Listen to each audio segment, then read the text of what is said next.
Hello, hello. Sorry it's been so long since I posted. It's we've been busy. We've been really busy. Ever since I moved in, it seems like there was a lot of things that kind of went wrong too. Like Caleb got hurt in the move and we had to there was a lot to do at the time when he got hurt as well, and then we had all this cleaning and organizing that we had to do, and then we did a family reunion. And anyways, it's been crazy. So today, since this is my first time having Caleb on the channel, I was thinking we could just introduce him and he could tell us his story, both with the church and being LGBTQ, because he was also raised LDS like me. Yes. And I know that a lot of you guys watching were raised religious or LDS, and so I always find that aspect interesting in people's coming out stories. All right, Caleb. So you left the church when you were 18. Yes. Tell us why. 18. Well, I was preparing to go on a mission, and I had to put in the paperwork, and I started doing some research and kind of figuring out that I was doing it for my family and not necessarily for me. I don't think that one organization, one person has all the answers. And from that realization, I kind of just started pushing away and slowly fell out of it and realized it's just not for me and it's just not what I believe in. And it was hard on the family for a while, but Mostly his mom's side. yeah, my mom's side. So his dad is not LDS either. Yeah. He says he is, but he doesn't do anything about it. And then when did you officially come out, and when did you start coming out to yourself, kind of a thing? Well, I officially came out not that long ago. It was probably a year and a half ago on social media. We were talking at the time. Yeah. It was pretty new to us chatting online. Mm-hmm. I think we'd been talking for like 2 or 3 months, because I remember you were like, I think I want to post about it so that I don't have to be careful about what I'm posting or how I sound, or you just wanted to be more real. Yeah. I guess. Just wanted it out there. Yeah. I never felt ashamed of it. I never even held back on it. I would go on dates with men for years. I just wouldn't tell my family about it. I wouldn't post about it. I wouldn't, because I didn't feel the need to. Correct me if I'm wrong, but we had been talking more consistently, and maybe in your mind you were thinking someday I might want to be able to post about a boy that I'm dating. No way. Just kidding. Yeah, that was definitely part of it. I had a boss for the last 7 years of my career, whom I've left now, but he was homophobic, and that made things a lot harder because I couldn't truly be genuinely, flamboyant or any kind of femininity at all. You don't have to worry about your mannerisms or your... Yeah. You had even sitting like this was a little risque, yeah, cross-legged. Cross-legged, but... I remember he even gave you a hard time for dyeing your hair blonde. Yeah, he called me Goldilocks for like 2 weeks. He was like... Sounds like a nightmare to work for, honestly. He would say, "You're just so cute, Caleb. You're just so cute." And what would you say? One day, jokingly, I said, "If you think this is cute, you should wait until you see me do my makeup." And that devastated him. He just sank in his chair. He just went, ugh. And he said, "Just don't ask for your own bathroom," which was way past the line. Yeah. And he was just that guy. He just was unexposed and uneducated and on the wrong side of history. Yeah, that's for sure. And that's a big part of the reason why I quit this job too. But I actually came out when I was still with this job. Alpha Graphics. Yeah, I just realized, it's better to live my truth than even though it was still kind of under the covers. It was still kind of like in the dark. And so it was nice to just say, you know what, this is what I am. This is what I believe. And I'm here to stay. Yep.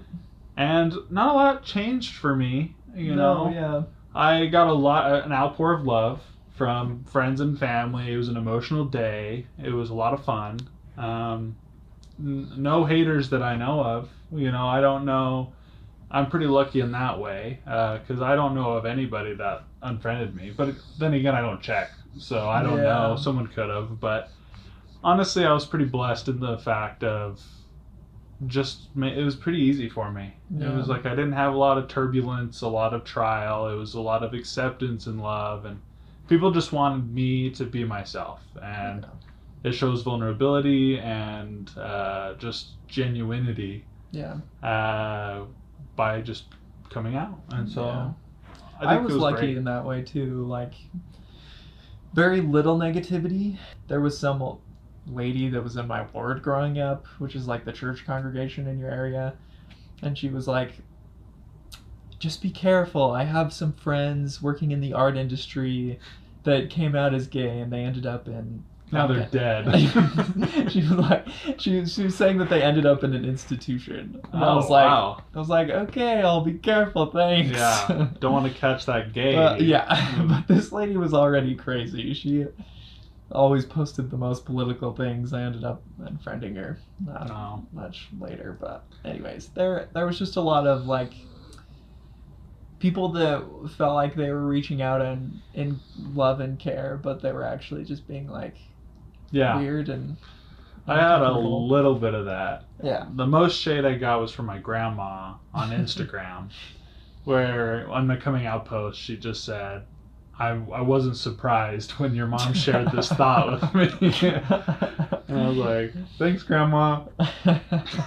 But other than that, it really was. I was lucky. People love to share when they weren't surprised, when they I knew know. all along. I knew you were a homo from the second I met you.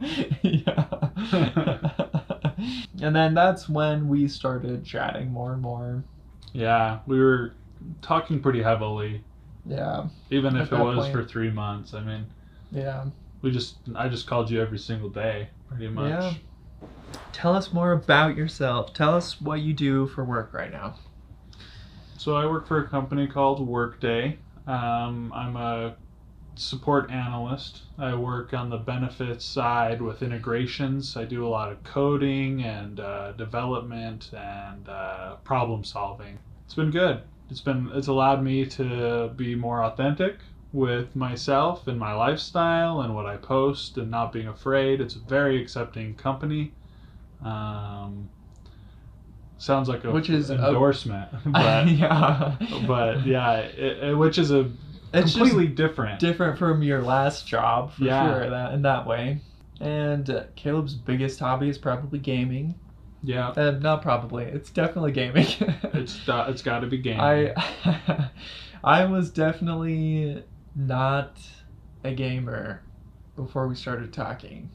I would play the party games, and I had played games that I had gotten into before. Yeah, But we didn't start you at ground zero. yeah, But you were like at 1 or 2. yeah, but I was like I'd mostly played just like Mario games and stuff, Yeah. and like a lot of party games, but And now we play Fortnite 12 hours a day. now we play we do play a lot of video games, Yeah. but you also love camping and I you love do. outdoorsy we went to a national park recently for my family reunion and that was a blast. It's awesome. We had such a good time. It's awesome. Oh, another big hobby of ours is board games and card games. Yeah. Yeah. We and honestly, in my previous relationships and people that I've dated, that's how I've wanted to bond with people is through card games and board games and video games, because me and my brothers bonded through video games growing up, and we still do. Honestly, we play online with my brothers quite a bit. Yeah. But anyways, it's nice that we have that same interest in doing the same things when we're having quality time together. But Yeah, we wouldn't have worked out without video games. no, Because that gave us a platform to do stuff together and when to I was be living out of together. state, Yeah, being out of state, exactly. I remember playing VR together, Mhm.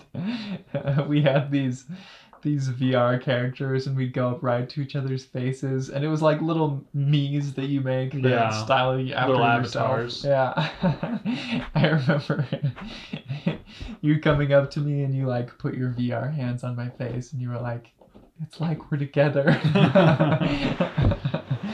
So Because romantic. it was very, very romantic. Yes. Yeah. But in reality, I was in the basement by myself in my Holding the dirty air. underwear. Yeah, so that's pretty much. I was just gonna keep it short and sweet today. Introduce you guys to Caleb, who will be on all the videos coming up. Yeah. Let us know what you guys want to see from us. We've got some fun ideas. Yeah. But otherwise, I'm gonna be posting a video on my Patreon about controversial things that are happening in the world right now, including all the controversy behind The Little Mermaid that you've probably heard about. Just our thoughts about the topic and whatnot. But And the reactions. yep. Well, that is it for today. Thank you guys so much for watching, and we'll see you next time. See you guys.